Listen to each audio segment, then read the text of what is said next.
What if the last thing you saw before death was the terrifying bird mask of a plague doctor? It would be a horrifying sight, but the person wearing it was just trying to help you. In fact, knowing why the plague doctors wore the beak mask and if it worked could save your life from the next pandemic. Let's start out with one of the crazier aspects of the plague doctor's outfit. There was one piece of the costume that was just as important, if not more important than anything else. The plague doctors included a wooden rod in their uniform, normally tied onto a belt. This was used to poke plague victims to see if they were still alive, but it also served another, more brutal purpose. The rod was also used to defend the plague doctors from people who might try to overwhelm them. Imagine a frantic group of people who are terrified, in pain, and dying. They would seek any help they could, even if that meant assaulting a plague doctor for his medicine or attention. This may seem counterintuitive for the victims to do, but when everyone around you is dying, common sense goes out the window and sheer terror takes over. The plague doctors would sometimes have to use their poking rod as a means to defend themselves. They would club plague victims who started pulling at their suit and tried to get too close to them. It was a dangerous job being a plague doctor, but someone had to do it. The plague first traveled across Asia and Europe via the Silk Road. The first recorded outbreak was the plague of Justinian, which killed up to 10,000 people a day during the year 561. The next outbreak, which would become known as the Black Death, happened in the 1300s and wiped out a third of Europe's population. You may be surprised to learn that the iconic suit that we associate with these outbreaks actually wasn't around during this time period at all.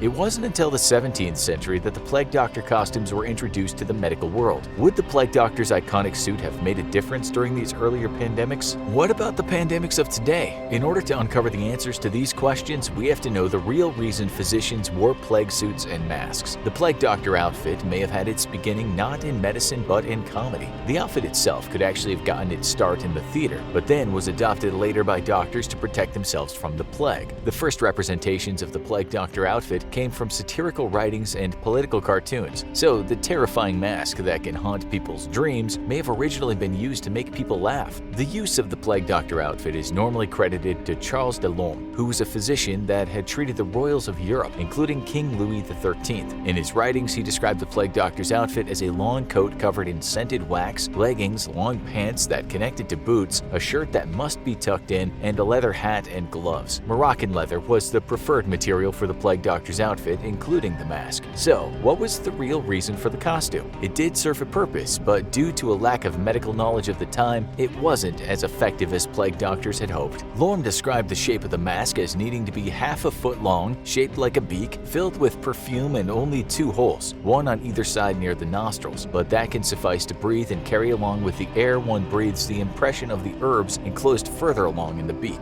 Jammed into the long beak of the masks were different flowers, perfumes, and exotic substances. This wasn't just to counteract the bad smells of rotting corpses and human excrement. The concoction inside the masks was for something else, something that you'll probably find rather crazy. It was believed at the time that the plague was spread through bad air. This was called the miasma theory. Basically, what physicians at the time thought was illness, such as the plague, were passed from one person to the next from noxious forms of bad air, which was also known as night air. The deadly poison would come from the rotting flesh of the bodies, both alive and dead. Once in the body, the noxious air would throw off a person's bodily fluids and auras, or what were known as humors during the time period. The symptoms of diseases were attributed to a person's body being out of balance, which could lead to death. Therefore, the plague doctors needed to protect themselves from the bad air, and this was done using the beaked masks that we associate with plague doctors. The masks themselves were not enough, though. Specific herbs and perfumes needed to be stuffed into the nose of the mask to separate the 2 small holes at the end of the beak from the face of the doctor. The holes were vital so the doctor could continue to breathe while wearing the mask, and the herb concoction was important to stop the miasma from reaching the doctor's nose and mouth. The masks would be filled with what was called theriac, which was made up of more than 55 different herbs and other compounds. Some of the more exotic ones were viper flesh powder, cinnamon, nosegays, and honey. The long length of the bird mask allowed enough herbs to be packed in to provide time for the bad air to be dealt with before it entered the plague doctor's lungs. The mask also contained openings for the eyes so the plague doctor could see. Glass coverings over the holes were required to protect the eyes from the poisoned air. Basically, the mask and everything the plague doctors wore were to protect the body from bad air connected to the miasma theory. In some ways, this was helpful as the outfit served as a barrier from the actual harbinger of death that caused the plague, bacteria. The mask itself wasn't meant to be scary so much as functional. But what about the rest of the plague doctor suit? Was there some special purpose to the long coats and brimmed hats? The answer is yes. It was to keep the plague doctor's body as contained as possible from the poisoned air around them. The clothing was also covered in different fragrances to protect the body from miasma. We now know that it wasn't the bad air that was causing the plague, but a bacteria called Yersinia pestis. The bacteria was spread through flea bites, contact with contaminated bodily fluids, and inhalation of water droplets from people who coughed or sneezed that were infected. The interesting thing is, although the plague doctor's outfits were not designed with the bacteria in mind, they actually did provide some level of protection. When completely decked out in the plague suit, the redundant layers of clothing and the mask would keep distance between a doctor and a patient, protecting them from bodily fluids and contaminated water droplets. Obviously, the protection was minimal, and they could always have been infected by a flea that got into their suit or when they weren't wearing it. But the real reason the plague doctors wore their iconic suits was to protect them from the miasma around the plague victim and keep their body from coming into contact with the bad air. So, how effective were the plague doctors themselves, who were contained within the masks and suits? Well, as we know from history, they were not very good. That was because the lack of medical knowledge at the time stood as a roadblock to their success. They did try to give antidotes and medicine to victims, although none of these remedies were effective.